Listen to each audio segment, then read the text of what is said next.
rolling with episode number 18. Man. Do you write that down? No. Oh, yeah, actually I did. I put it on the calendar, but it's not in the notes of the book of the stuff that I'm going to talk about. But it is on the calendar. Like today, episode 18. I'm glad you can remember that. And 19. I kind of got to keep them straight. You do. I'm kind of in a no man's land here because I'm on the... You can't see this when you're listening, but I'm on the other side of the studio, and I feel like I'm in a hole.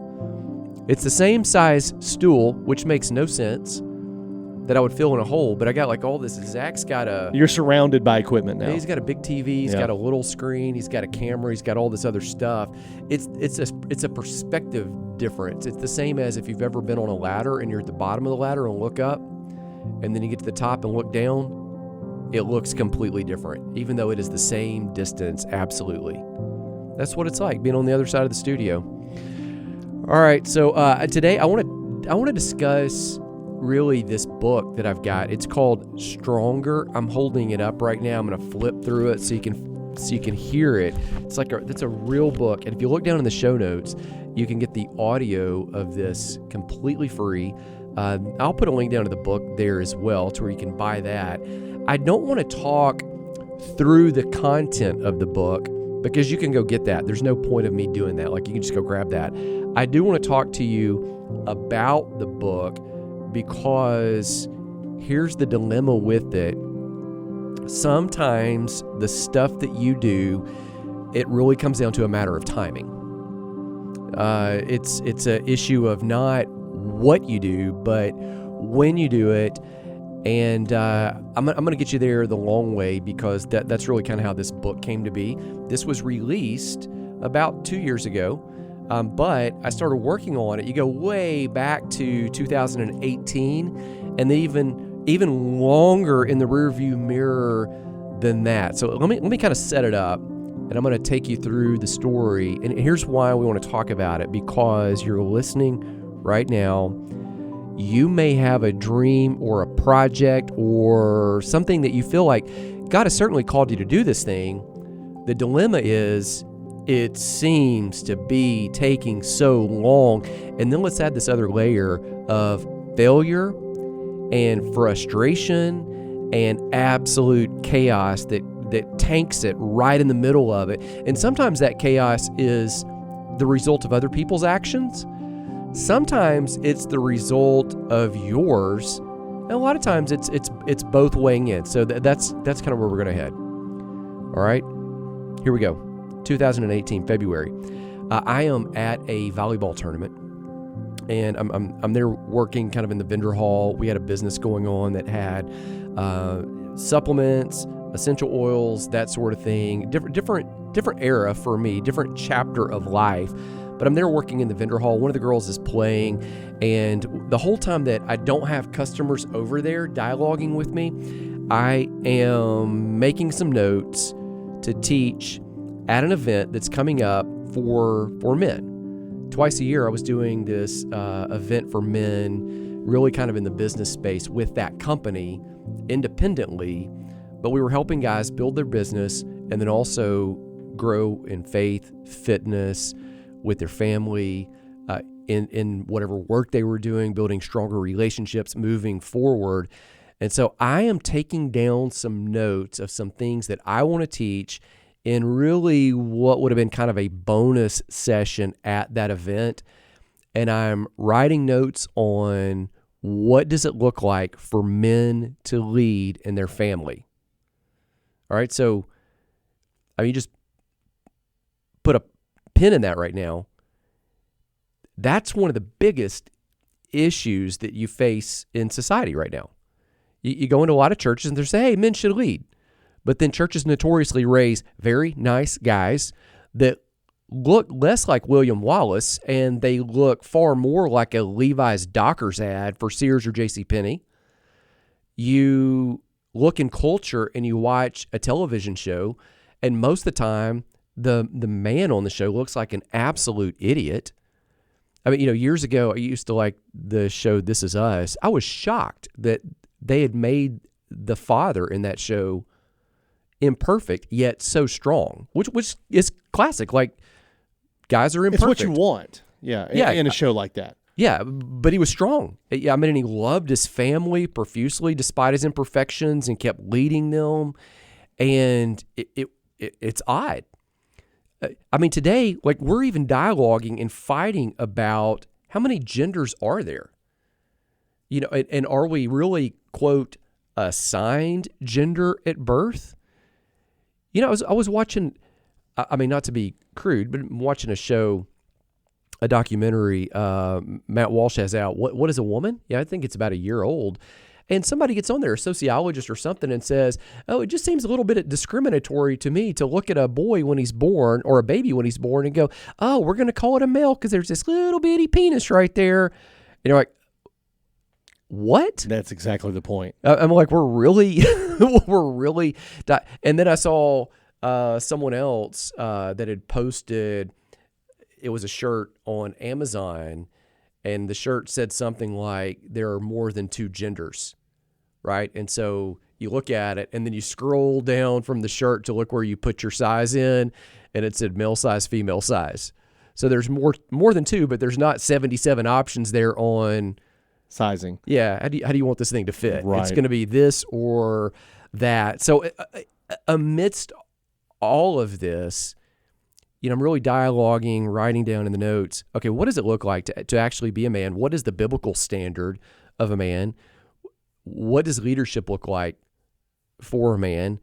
If you look at it biblically, men actually elevate women. They don't push them down, yet at the same time, you've got to acknowledge, hey, we are different, and those differences, they reduce down to far more than just, hey, we, have different parts and pieces on us. I mean, we act differently, we think differently, we behave differently, we process differently. I mean, we are wired up completely different. And so I'm processing all through that, writing through that material, and I'm pulling together in that for one talk elements of even whole message series that I've done probably 10 years in the rearview mirror from that time.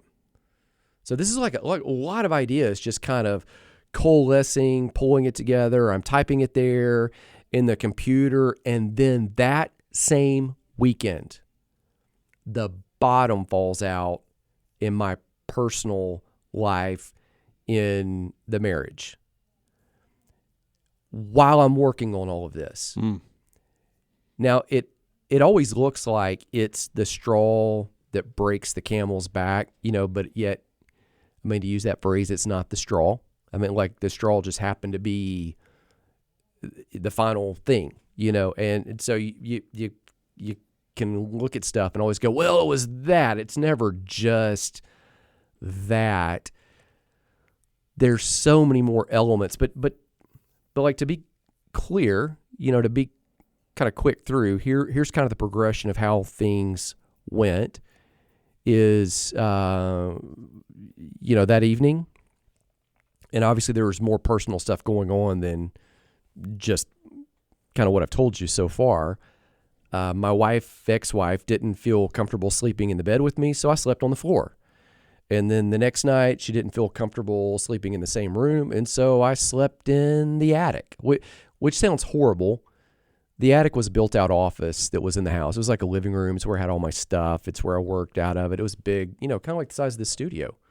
Futon and, TV and computers and all. But it's not the master bedroom. So I slept up there. After that point, I never made it back into the bedroom. And what I thought would be kind of a 2-3 day conflict, and then thought might be 2 to 3 week conflict, and then, oh no, let me brace for 2 to 3 months conflict. And at some point thinking, oh golly, the time does not match the crime. And it's always easy to say that when you're on this side, right? And it's someone else, but then you got to go, wait, hold on. You don't ever get there without there being issues. Again, straw that broke the camel's back is never the straw that broke the camel's back. And if there are two people in a relationship, you've always got to look at yourself and go, oh, man, I am the single factor at every situation that's occurred, in my life, and largely responsible. Right? So, needless to say, and that's a whole different story for a whole nother time. Needless to say, I did not finish the notes on men stepping up and leading in their family. And then when I went to that men's event that I was preparing to do that talk on, I didn't even know what we're going to dialogue about on that during that break, during that session, during that bonus time. And so what I ended up talking about was really emotional soul wholeness, which we dialogued about in episode 16. That's really kind of where that whole thing was birthed and communicated from a stage for the first time. But to reel it back in, still working on the concept, hey, I think men are supposed to fill this role. I believe men are supposed to lead in these ways. I think men are supposed to lead strong but love even stronger. I think that that whole message just gets punted because, January, February 2018, there's a rift, like in my personal life, with arguably the relationship that is the most central on earth for me. April 2019. So now you go February, March, April. So 15 months later, like I'm moving out of the house. After that, April, May, June, July, August, September, October, November, 7 months later after moving out, I'm divorced. And you walk through that type of season, you feel gutted, filleted, exposed, ashamed, hollow, numb. Some people that are listening right now, you might have been through that and you feel, and there is very few people in the church that have an answer for any of that. Even though statistically 50% of the people that walk down the aisle, assuming that it's I do forever, are going to at some point face a scenario in which one or both say, I don't. And I remember during that season, there was so much more going on, thinking, well, is this stuff that I've thought that seems to be what I've read in Scripture, is this actually true about the role that men should play? Is it actually accurate? Is that how what I should aspire to? So fast forward a couple years, and it's May 2022. So we just jumped timeline 4 years. And during that season, I'm remarried. I get invited to go to Bryson City, North Carolina. It's Memorial Day weekend. I'm called up to come speak about moral injury, M-O-R-A-L injury. We talked about moral injury. What was that, episode 17? See, there's why we remember the numbers, right, John? Gotta have the... I'm just agreeing with you. Yeah. I don't know. I know we talked about it, but the number? No, yeah, it was I have no 17. clue. It was 17. I remember they invited us to come up. It was going to be a Sunday morning thing. So, this is on Memorial Day, which, Memorial Day, we think of it as barbecues and backyards, pools, start of summer. Memorial Day is really not like this happy celebration like July the 4th. Memorial Day is a time when we remember memorial people who have served and lost their lives while serving, fighting for our freedom. Very solemn. It is a Yes. solemn weekend. Yeah, it's not, it's, you might think about it next time you're out, and it is appropriate to go have the cookouts and enjoy the freedom, but you might just kind of think, hey, next time I'm doing that, just remember this extended weekend brought to you by Sacrifice of lives lost on our behalf. Yeah. So that weekend at that service at the church, they want me to speak about a very serious issue that is impacting a lot of the people that didn't lose their lives in service. They made it back, but then they're still struggling. So the whole moral injury component, I won't dive into it. We've already talked about it. I've got the whole weekend because they've invited us to come up.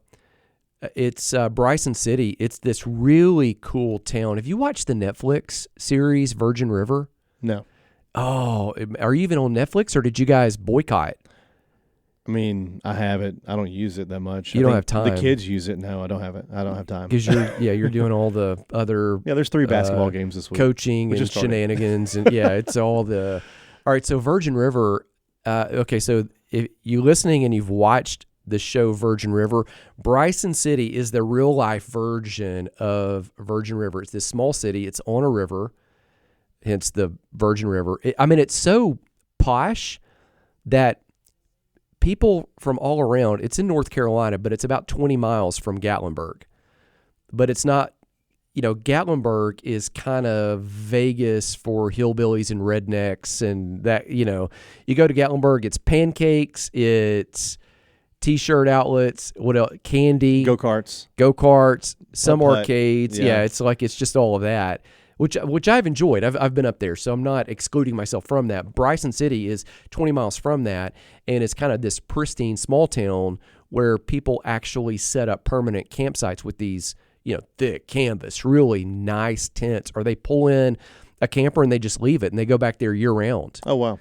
It's a small city where a train runs right through the middle of the town, and when it runs through, they just turn on the noise and the lights, and people just kind of walk and block it. It doesn't come through high speed. Around at Christmas, they'll do something with that train where the kids will dress up and watch Christmas movies on the train. What was the Tom Hanks movie where they get on a train and they go away? Polar Express. Yeah, they'll do a Polar Express night. It's a really cool, there's probably 3 or 4 little breweries right there through the middle of town, all these nice restaurants, 2 coffee shops, and it is a tiny town. There's not a chain restaurant or a chain hotel anywhere near it. I'm assuming it's within the vicinity of Cherokee and Asheville, North Carolina, all kind of right there, over the mountain. Yeah, it's kind of all in the middle of that. Yeah. It's so that's the city where we get invited to go speak, and so we take my parents up. I think we roll into Gatlinburg maybe on a Friday. We hang out all day Friday, all day Saturday. We roll over the hill, go speak at the church on Sunday, roll back. Yeah, the boys go indoor skydiving in Pigeon Forge. Monday, we're off. Memorial Day, we drive back.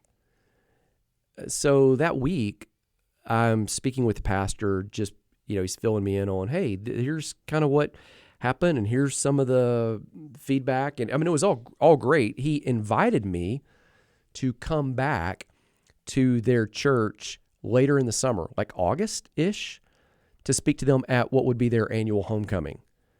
And this was which was kind of for me, it was an encouragement, because this was really a King James version of the Bible only church.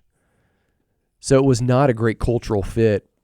You look at me and go, it's probably not a King James only guy. Well, going back all the way to the warehouse. Right. That's not, but you go into a place, you kind of honor the people that are there. Yeah. Warehouse means I used to lead a church that was in a warehouse that met on Sunday nights with a rock band. That was not very King James whatsoever. That was not King James only. Yeah. So it's, so I got invited back, and I was talking with the pastor. What do you want me to come talk about? And coming back for their homecoming that they do every single year, which kind of helps you peg what kind of church it was too. What kind of church does a homecoming every year and does like old school Southern Baptist revival? Yeah. Well, this was not even Southern Baptist. Really? This was King James only. Oh, okay. This is like another level. Its own category. Yeah, it's they were such gracious and kind people. Quartet or no? I did not see a quartet. I'm surprised. Yeah, no quartet. Huh.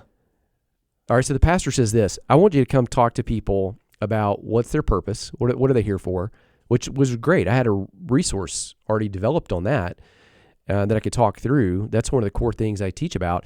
And then the second thing was I want you to dialogue with the men over 3 to 4 sessions about what does biblical manhood look like and what is spiritual leadership. I mean, it's back to the subject of the book that I was writing that weekend when my life crashed out. So what are the core things men need to know in order to be a man? What is it to really love and lead their wives? And so I'm really thinking through all of this. I'm like, oh my goodness. Okay, so I dove in. So what I had as a single talk at that one time, that would have been probably a 45, 50-minute talk at a workshop, a conference, I'm like going back and pulling, I would say, old research. That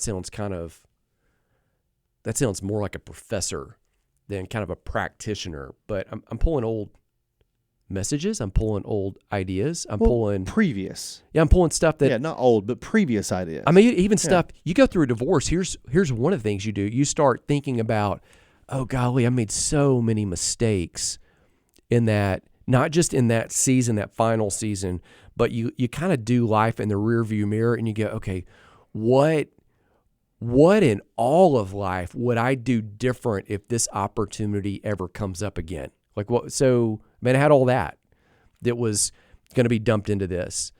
You know, by now I've raised some kids, and so there's also like, oh goodness, like you're raising boys that are going to one day be men and gals that are one day going to be women. Like, okay, what does that look like? And so I'm typing everything out, and I come up with, it is 170 pages of notes. Wow. Now it's like a sermon talk is going to be like, man, that's like 10 or 12. Right. Now I wasn't like writing out the script. Like I wasn't going to teach from a script or read it. I was going to talk just like we're talking right now. But that's what I had. I mean, I'd written out the stories, written out the illustrations. There's a Bible verse. I had it. If it was, a lot of times if I'm going to teach, I'll go get the slides and make them with pictures and images, and then I'll put it in the book, like, because I like books with pictures. So all of mine have pictures.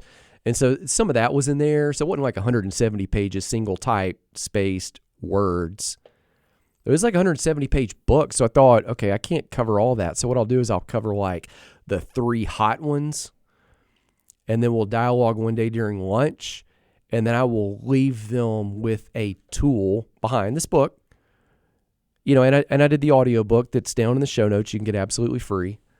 That would have 5 chapters on kind of what's the theological foundation of all of this, and then 5 chapters of just kind of practical, how do you walk it out? So half of it theoretical, half of it ultra practical. Does that make sense? Mm-hmm. Yeah. All right. So again, I said this talk wasn't going to be about, it wasn't going to be through the content of the book. It was going to be about the book and about the content, but not through it, because you want to get into it. Here's what I learned. All right, so if you're in the middle of a dream or something like that you feel, for me, to be clear, I feel like I'm supposed to teach this, and not just teach it, but live it out and walk it.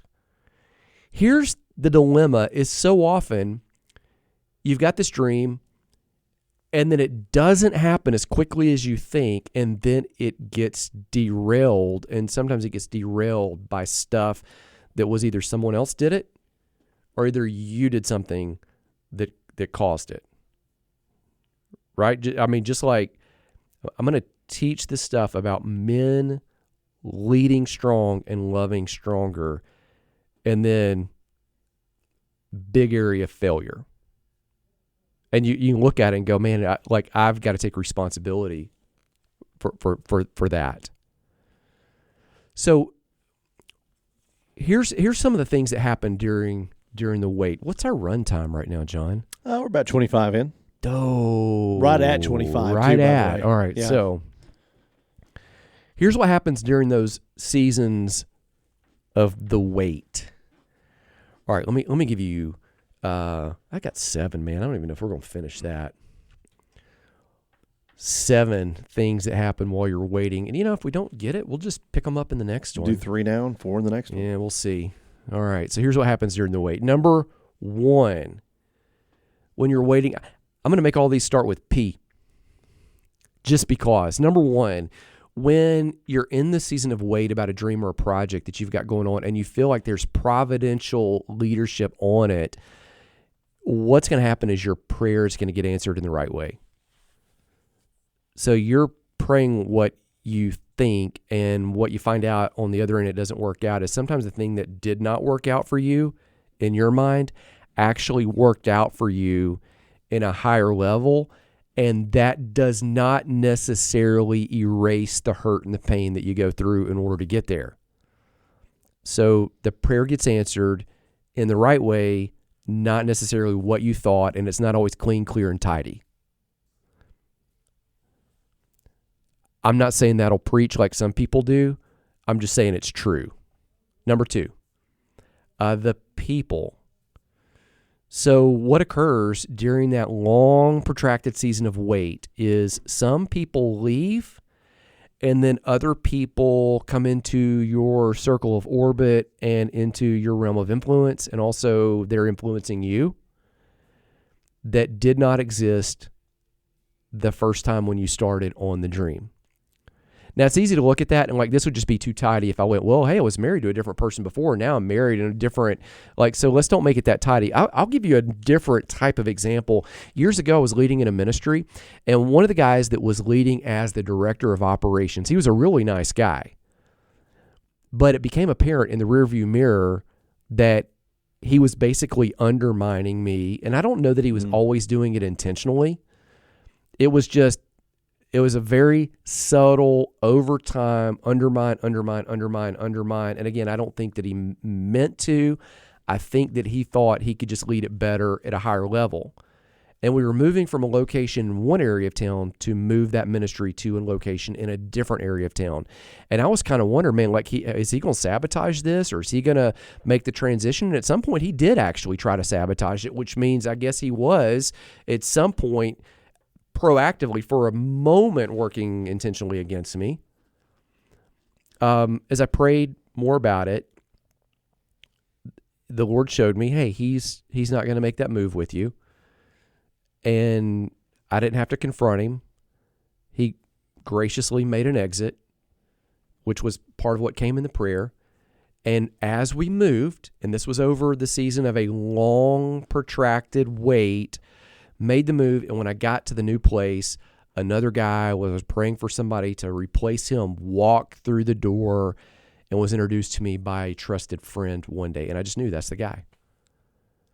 But do you see, that guy that took that role, I didn't know him before I made that transition. So in the wait, God not only answered the prayer in a different way, he also brought other people, removed some, brought others, and many times that occurs. Now, it doesn't mean your dream's not going to happen until you get rid of the people. Sometimes it's just one of the things that God does, is there's other people that he needs to bring to the table to enhance what you're doing.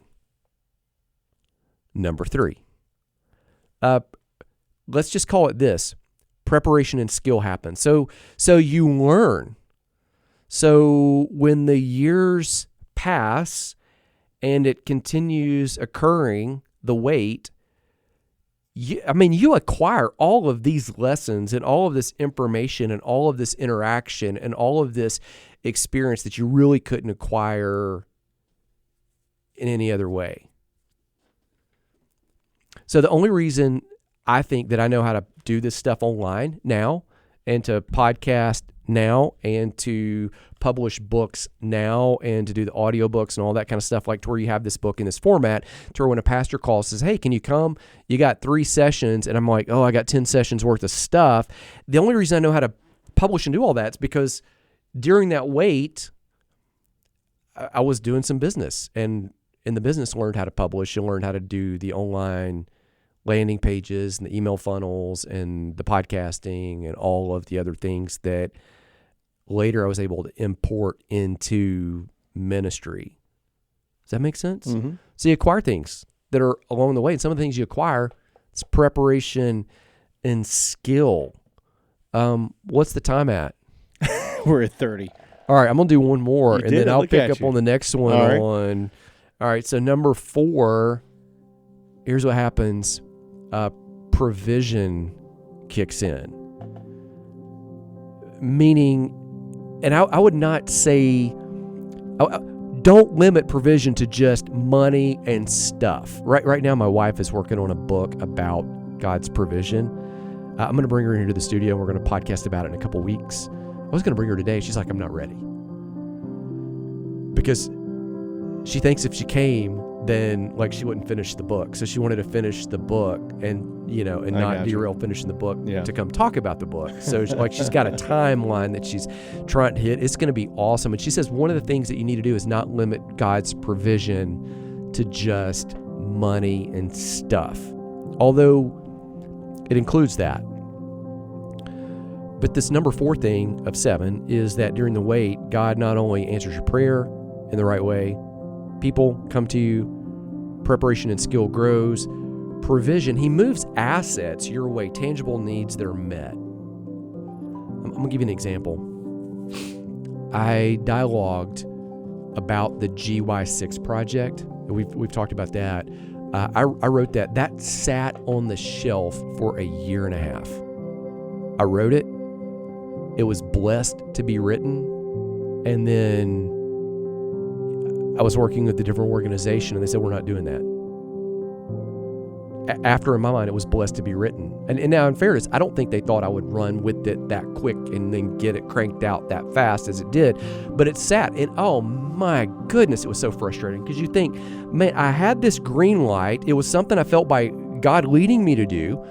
And then it was also blessed by others that were in authority over me. And so I went all in, and then it's like, are you kidding me? It's stuck. So I can look back at that resource and say, hey, all these other things with the wait have occurred. The prayer was answered in a different way.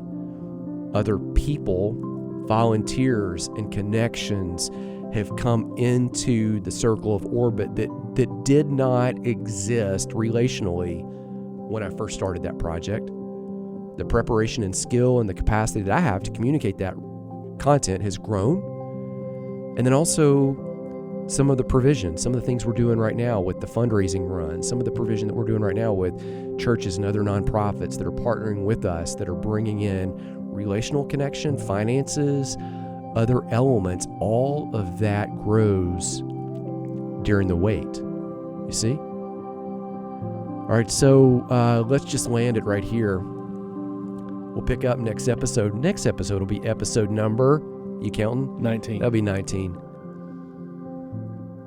My prayer before then is that, you're stuck in the wait right now, that the Lord bless you, He keep you. He be gracious, He shine favor on you, that you recognize that right now in the time of wait, so often God is doing something to you so that later He can do something exponentially greater through you. Grace and peace. We'll talk soon.